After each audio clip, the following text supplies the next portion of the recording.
HLBZ, Helbiz, sitting at right around 139. It's 9% up. So this is why I say 9. Again, it's just around 140.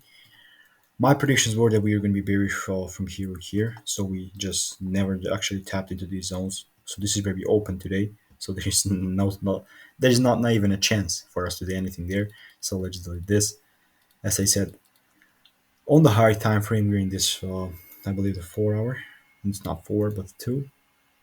Yeah, maybe even one.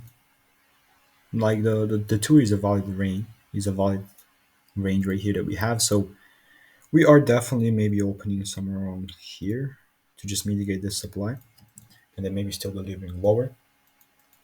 Because on the higher time frame, even it just makes more sense for this thing to just do this than to just do this. You feel me? So yeah, we are gonna consider that too. If we shift above here, we're bullish. Otherwise, it could be just mitigating somewhere around here and just delivering lower.